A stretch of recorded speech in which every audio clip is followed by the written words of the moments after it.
Hey folks, it's Dave the Turnip here, and this week on 5 Credits to Midnight, we will be looking at Magic Sword.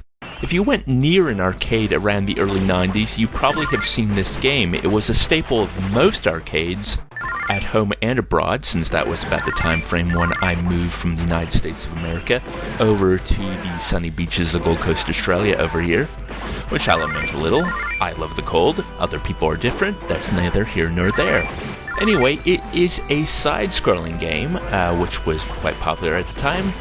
But this was very popular, not only because it had a fun co-op mode, and there was lots of treasure and weapons to collect, but because there was a giant tower full of 51 floors, and as you can see there were bears. And any game you can attack bears is fun. Just ask Stephen Colbert.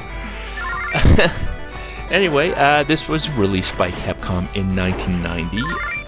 The plot is very simple, as most games had a simple plot at the time. Basically, the evil Dark Lord Drakmar has pillaged the land, terrorized the land, and pillaged it, obviously. So, you and your stalwart companions attack his lair, destroy him, and then, once you destroy him, in a rarity for arcade games, you have a choice. He has a black orb, which is the seat of his power. And if you kill him, you get the chance to either smash the black orb, restore peace to the land, or consume the power yourself and become the new Dark Lord.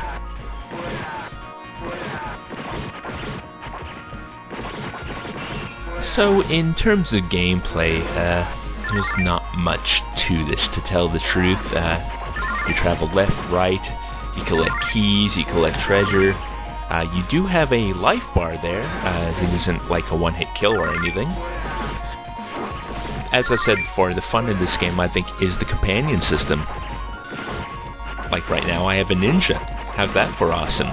Before I had a big guy with an axe, and you can get magicians. And later levels, because you saw at the start of the game, you can actually pick what floor you want to start on to a point. And in some of the later ones, you can get even flying dragons, which are pretty cool. I won't be showing any of the later levels, unfortunately. Just some of the earlier stuff, probably up to about the first boss or so. Like the proper boss, not that little manticore I fought just to get into place. One criticism that was actually leveled at this game is, with the variety and interesting nature of all the companions, some people lamented the fact that you could not choose to play these characters yourselves, and you had to be either the loincloth-wearing barbarian, you are here player 1, or player 2 is apparently a cleric who uses magic power, kind of like this companion here. Although this is a mage, not a cleric. Very important distinction there. Or so I am told.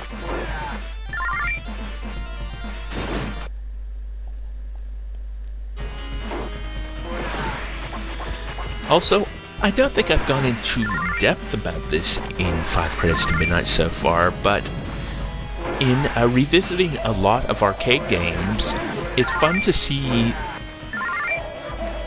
where each game lies with what I like to call the credit point.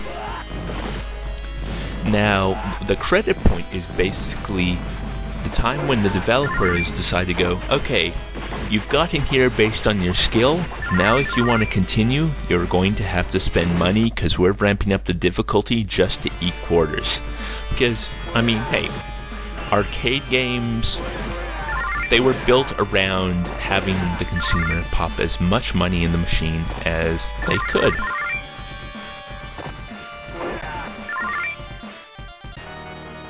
Oh, here we go. First boss here. I am of the line of the Great Dragon. I'll put an end to your little adventure.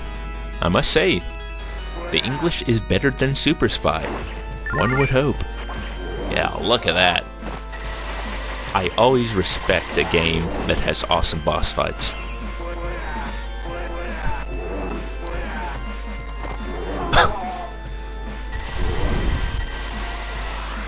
Yeah, I accidentally hit the kill button when I was popping in new credits, so there's a little behind-the-scenes action for you there.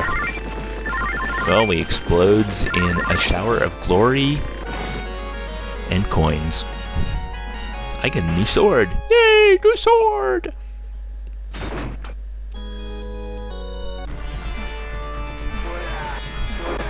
So as I was saying, the credit point, yes.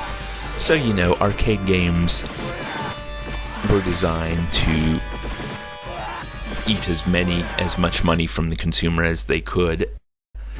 Probably that's what led to the death of the arcade, was with the prevalence of home consoles, suddenly the business model didn't make sense anymore, and plus in the mid-90s the technology for some of the arcade games was getting quite impressive. I mean, even up to, I'd say, 2000 or so, a lot of the arcade games had better graphics than their console ports or anything on a console. It's always kind of been that way. Sega, for instance, always would test out their new graphics boards in the arcade, and then they would try to port them over to their systems, with varying success, of course.